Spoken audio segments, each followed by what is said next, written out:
तो दोस्तों मैं सत्यम मिश्रा अपने YouTube channel teach Hindi learners में आपका स्वागत करता हूं। दोस्तों आज इस साइंस की भवकाल सीरीज का डोज नंबर 13वां लेके आया दोस्तों, जो कि आगामी परीक्षाओं के लिए अति महत्वपूर्ण प्रश्नों की श्रृंखला है। दोस्तों जो साइंस से दोस्तों जो इंपॉर्टेंट क्वेश्चन बन सकते हैं उसकी जो श्रृंखला चल रही है उसमें आज कौन सा डोज है, 13वां है। ठीक है, चलिए स्टार्ट करते हैं आज की अपनी ये क्लास। यहाँ देख रहे होंगे कि आपके सामने पहला क्वेश्चन आ चुका है। दोस्तों पहला क्वेश्चन क्या कर रहा है, पढ़िएगा। कह रहा है कि निम्नलिखित में से किस गैस का रिसाव भोपाल गैस रात्रि के समय हुआ था? Methyl isocyanate, sodium isothiocyanate, nitrogen isothiocyanate, potassium isothiocyanate. तो जो भोपाल गैस घटना हुई थी दोस्तों, उस समय वहाँ पे कौन सी गैस का रिसाव हुआ था? ठीक है, तो किस गैस का रिसाव हुआ था? मेथाइल आइसोसाइनेट का रिसाव हुआ था। ठीक है, तो इसका राइट आंसर क्या होगा? ऑप्शन नंबर फर्स्ट हो जाएगा, मेथाइल आइसोसाइनेट। ठीक है, तो क्या हुआ दोस्तों इसमें, कहाँ पे हो? भोपाल दोस्तों कहाँ पे स्थित है? भोपाल मध्य प्रदेश में स्थित है। ठीक है, मध्य प्रदेश में क्या है? भोपाल है। ठीक है, तो क्या हुआ था इसमें, एक कंपनी थी जिसका नाम क्या था? Union carbide Indian limited. क्या नाम था? यूनियन कार्बाइड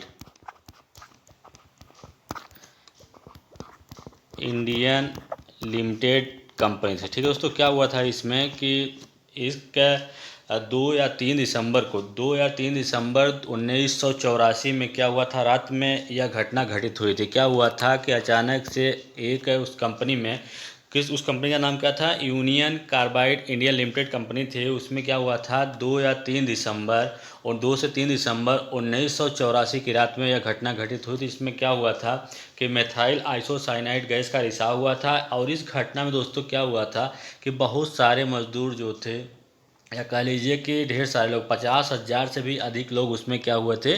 प्रभावित हुए थे। ठीक है, एक जो गैस थी 50,000 से ज़्यादा लोगों को क्या की थी? प्रभावित की थी। ठीक है, इफेक्टेड हुए थे। तो क्वेश्चन पढ़िएगा फिर से, क्या करा है कि निम्नलिखित में से किस गैस का रिसाव भोपाल गैस घटना के समय हुआ था? तो मेथाइल आइसोसाइनेट का रिसाव हुआ था। भोपाल दोस्तों कहाँ पे स्थित है? भोपाल मध्य प्रदेश में स्थित है। तो ये जो घटना घटित हुई थी, मेथाइल आइसोसाइनेट निकला था, वो किस कंपनी से निकला था? यूनियन कार्बाइड इंडियन लिमिटेड एक कंपनी थी।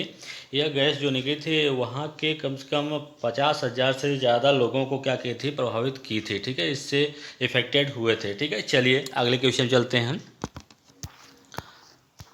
निम्नलिखित में से कौन उभयलिंगी है? क्या करा है कि क्वेश्चन नंबर सेकंड क्या करा है कि निम्नलिखित में से कौन सा उभयलिंगी है?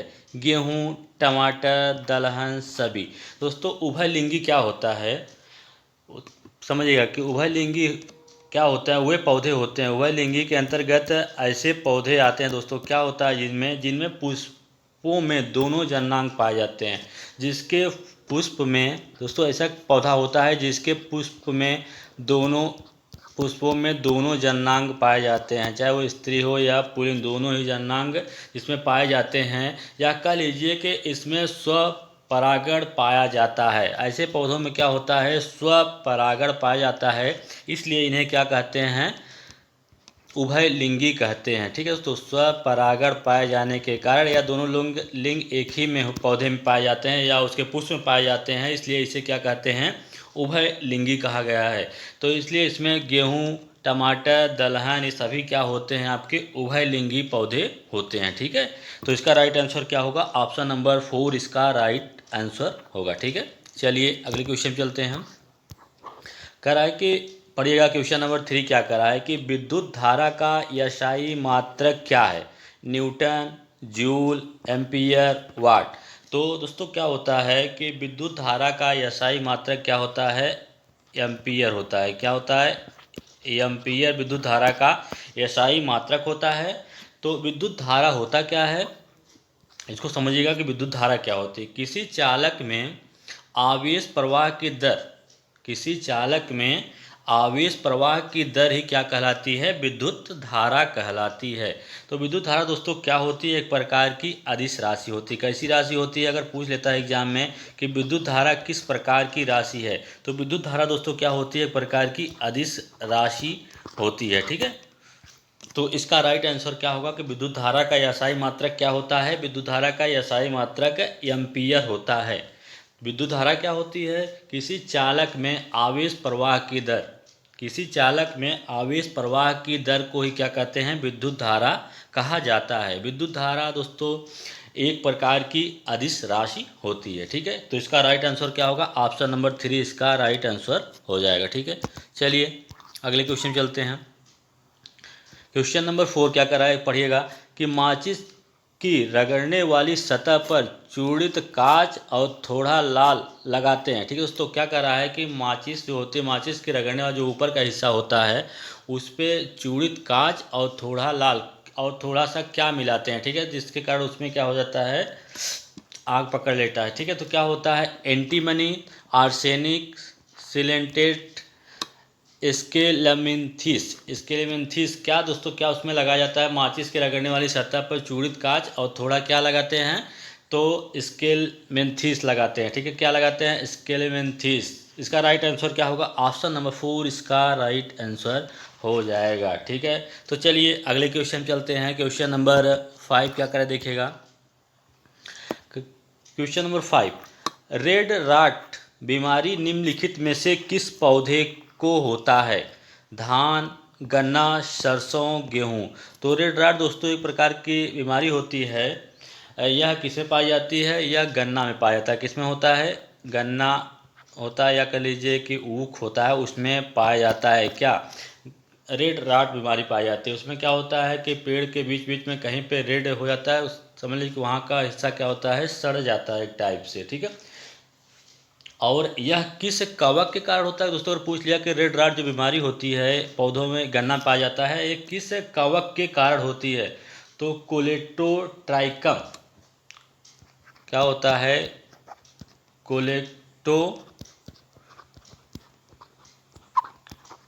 कोलेटोट्राइकम फाल्केटम।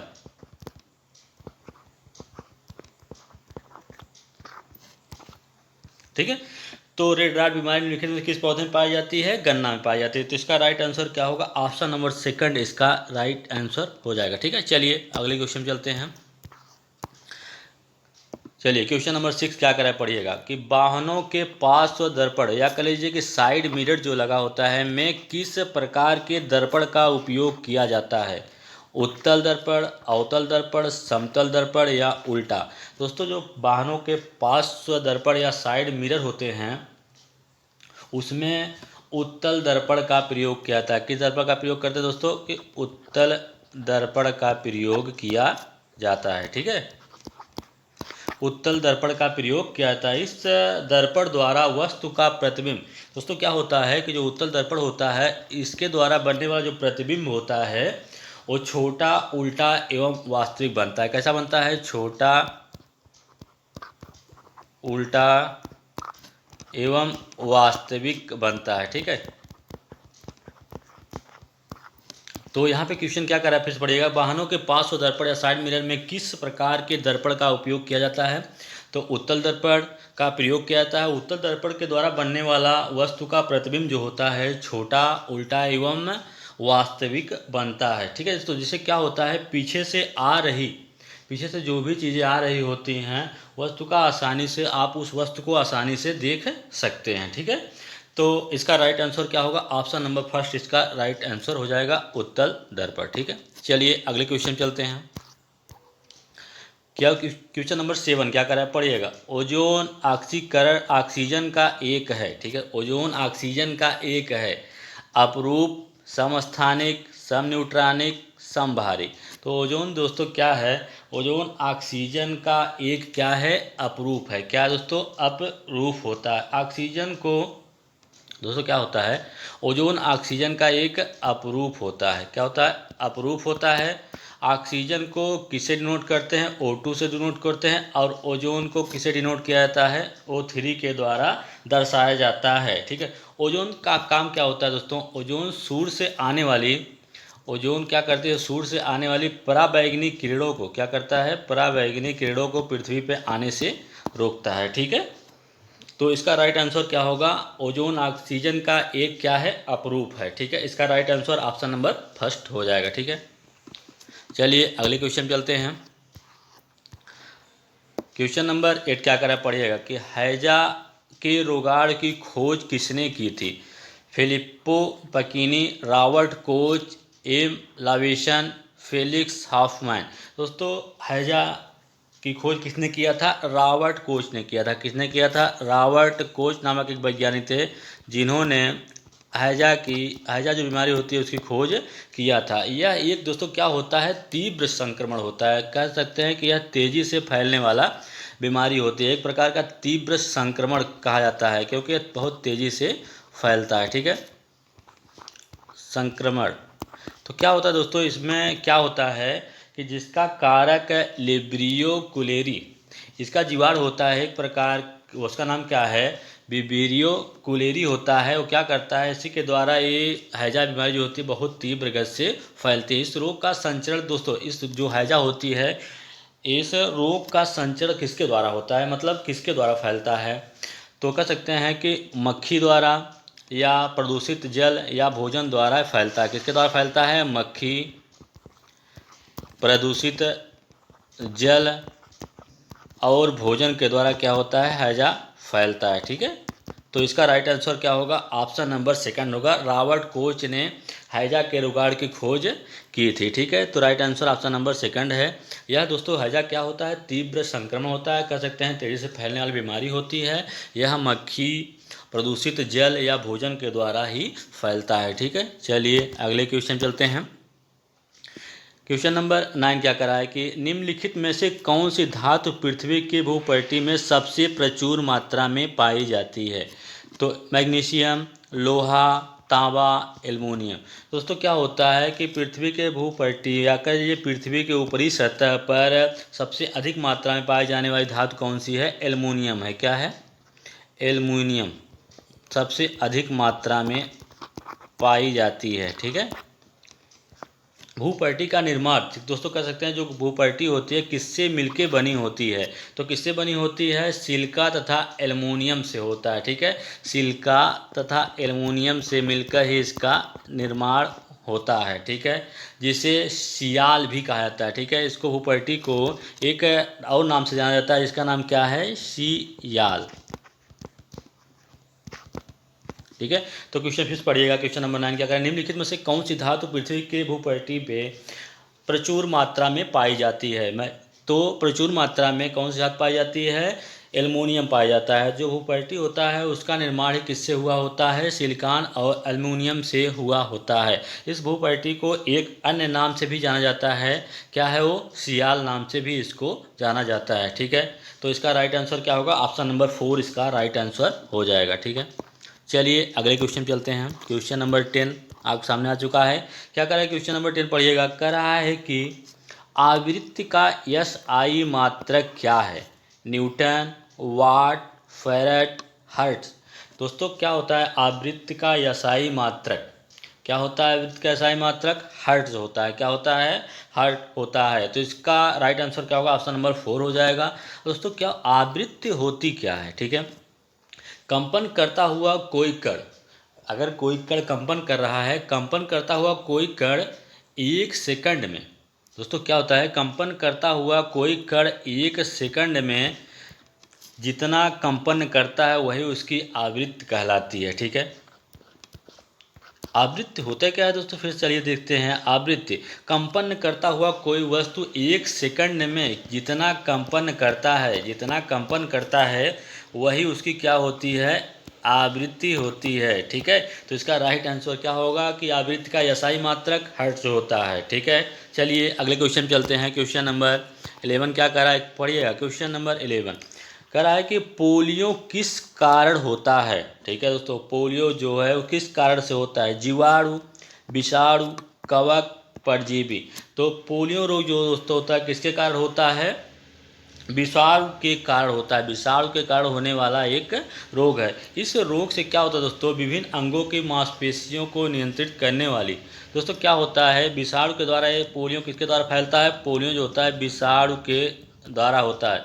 इसमें क्या होता है कि सभी अंगों को नियंत्रित करने वाली जो तंत्रिका होती है उससे क्या होती है, तंत्रिकाओं को क्षतिग्रस्त होती है। तंत्रिकाएं क्या हो जाती हैं, क्षतिग्रस्त होती हैं, जिससे क्या होता है, तंत्रिका क्षतिग्रस्त होती है। तंत्रिकाएं क्षतिग्रस्त होती हैं, जिससे क्या होता है कि बच्चों में विकलांगता आ जाती है। क्या होती है कि बच्चों में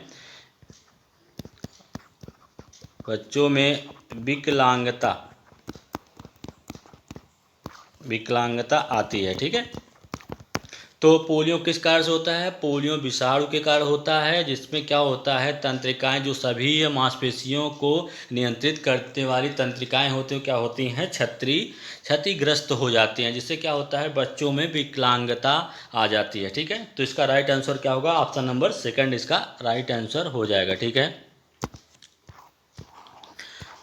थैंक यू दोस्तों, आज के लिए इतना ही। अगर आपको मेरा वीडियो अच्छा लगा हो तो मेरे चैनल टीएच हिंदी लर्नर्स को लाइक एंड सब्सक्राइब करना ना भूलें। Thank you.